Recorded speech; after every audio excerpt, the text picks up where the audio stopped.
बिस्मिल्लाहिर्रहमानिर्रहीम, अस्सलाम वालेकुम। आज जो है मैं चिकन कढ़ाई बनाऊंगी। और चिकन कढ़ाई जैसा कि आपको पता है कि हम सबको बहुत पसंद होती है और हमारे घरों में बहुत ज़्यादा बनाई जाती है। और पसंद तो होती है, लेकिन ये जो है बहुत ज़्यादा तेल में भी पकी हुई होती है और बहुत ज़्यादा स्पाइसेस में भी पकी हुई होती है। और ज़्यादा तेल जैसा कि आपको पता है कि वो सीधा बॉडी फैट बनता है और सीधा आपकी इधर उधर जाके लग जाता है जहाँ आप नहीं चाहते हो लगाना।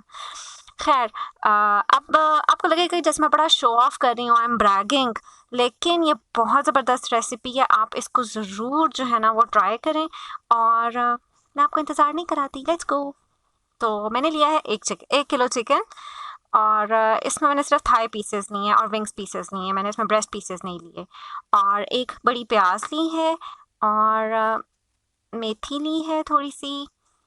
1 कप हमारा लो फैट दही है, घर में बना हुआ। आप डब्बे वाला भी यूज़ कर सकते हैं, लेकिन उससे फिर हमारी कैलोरीज थोड़ी ज़्यादा हो जाएंगी। और ये हमारा जो है ना मसाला है, 1+1.5 चम्मच नमक, 1 चम्मच मिर्च, आधी चम्मच हल्दी, और 1.5 चम्मच जो है ना वो पिसा हुआ धनिया, मोटा मोटा कुटा हुआ धनिया। ठीक है, ये बहुत बारीक पिसा हुआ धनिया नहीं है।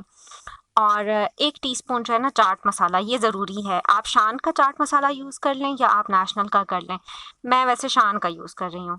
और 1 टेबलस्पून हमारा इसमें लहसुन अदरक का पेस्ट है। और ऑयल मैंने लिया है 1/2 कप। और इसमें थोड़ा सा मैंने ज़्यादा डाला है, वैसे मैं इतना डालती नहीं हूँ, लेकिन चिकन थोड़ी ज़्यादा है तो इसलिए मैंने जो है ना ये लिया है। और तकरीबन आधा किलो टमाटर हैं जिनको मैं काट रही हूँ इस तरह। अच्छा, हमने प्याज़ों को इसमें फ्राई करना है जब तक कि इसके एजेस जो है ना वो ब्राउन होना शुरू हो जाए। हमने ओवर ब्राउन नहीं करने, मतलब ब्राउन नहीं करने, हमने बस हल्के हल्के से ब्राउन करने, जैसा आपको नज़र आ रहा है। अगर आप ज़्यादा ब्राउन कर देंगे तो हमारी कढ़ाई जो है ना वो बहुत डार्क कलर की बनेगी। फिर जब प्याज इस तरह ब्राउन सी हो जाए तो आप इसके अंदर चिकन डाल दें और उसको भूनें। तकरीबन 1 मिनट तक भूनें कि वो उसका कलर जो है ना वो थोड़ा पेल सा हो जाए, वो थोड़े हल्के कलर की हो जाए, बादामी से रंग की हो जाए। फिर उसके अंदर हम लहसुन अदरक डाल देंगे और उसको थोड़ा सा भूनेंगे। जब वो लहसुन अदरक की स्मेल सी आना ख़त्म हो जाए ना, फिर उसमें आप मिर्चों वाला मसाला डाल दें सारा। और अच्छी तरह इसको भूनें।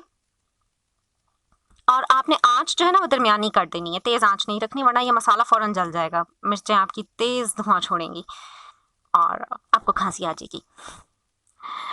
ओके, सो जब हमारा ये मसाला भुन गया तो इसमें आप 1 कप पानी डालें। अब बहुत सी रेसिपीज़ होती हैं वो कहती हैं पानी नहीं डालना, लेकिन मैं पानी डालती हूँ क्योंकि मैंने ऑयल कम डाला होता है, यू नो, मसाला बनाने के लिए, उसकी ग्रेवी बनाने के लिए। अगर हम ये नहीं करेंगे तो वो बहुत खुश्क खुश्क सालन बनता है। और फैमिली में बुज़ुर्ग होते हैं, बच्चे होते हैं जिनको मसाला अच्छा लगता है और रोटी खानी होती है। अगर हम बहुत खुश्क सालन बनाते हैं कढ़ाई का तो उससे रोटी नहीं खाई जाती इतने आराम से। तो बस आपने इसको कवर कर देना है और मीडियम आंच पे इसको पकाना है तकरीबन आधे घंटे तक। और इसको बहुत ज़्यादा बीच में हिलाना नहीं है आपने। फिर बीच में आप चेक करें। अच्छा, अब ये देखें इसमें पानी तो काफ़ी छोड़ दिया है। हाँ, पहले टमाटर के छिलके उतारने हैं हमने। और चिकन गल गई है, ठीक है। अच्छा, अब हमने क्या करना है कि हमने इस पानी को ना खुश्क करना है। अब आप थोड़ी सी आंच तेज़ कर दें और साथ ही पास ही खड़े रहें और साथ साथ इसको इस तरह मैश करते रहें टमाटरों को। और थोड़ा थोड़ा हिलाते रहें चम्मच। और कोशिश करें कि आपका जो चम्मच है ना वो, मतलब डोई जो है वो ये इस तरह का फ्लैट चम्मच हो, स्पैचुला हो या इस तरह का फ्लैट चम्मच हो। अगर आप वो डोई से करेंगे तो उससे चिकन टूटने का खतरा होता है, क्योंकि चिकन गल चुकी है हमारी। अगर हम बहुत ज़्यादा इसको भूनेंगे तो ये टूट जाएगी। जब इसका पानी तकरीबन आधा खुश्क हो जाए और ये गाढ़ी होना शुरू हो जाए तो इसमें आपने दही डाल देना है।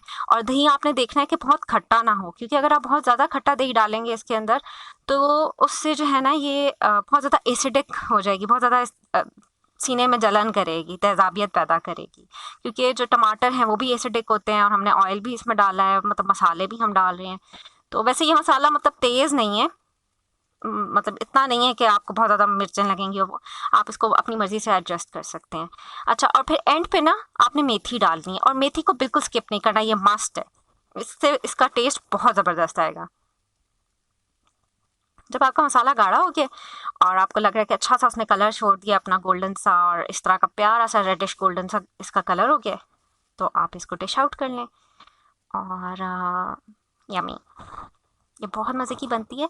इसके ऊपर आपने गार्निशिंग करनी है। अच्छा, अगर आपने इसको फ्रीज़ करना है तो आप इसको ठंडा करें, और इस स्टेज पे आपने इसको फ्रीज़ करना है, इस गार्निशिंग के बगैर, अदरक और बाकी हरा धनिया वगैरह डालने के बाद, क्योंकि आप हरा धनिया डाल के जब भी कोई सालन फ्रीज़ करेंगे ना तो उसका टेस्ट चेंज हो जाएगा। तो आप इस तरह डालें बगैर उसके गार्निशिंग के। और ये इसमें मैंने गरम मसाला डाला है। और आपने जब इसको डीफ्रॉस्ट करना हो तो आप इसको डीफ्रॉस्ट करके फिर नए सिरे से फ्रेश गार्निशिंग करें, तो आपका सालन बहुत फ्रेश लगेगा। और अदरक डाल दें अगर आपका दिल करे। और ये तकरीबन 6 से 7 लोगों के लिए काफ़ी होती है। और मैंने इसकी कैलोरीज निकाली थी, इट्स लाइक अराउंड 390 कैलोरीज अगर हम 2 बोटियाँ लें इसकी पर सर्विंग। सो कैसी लगी आपकी रेसिपी?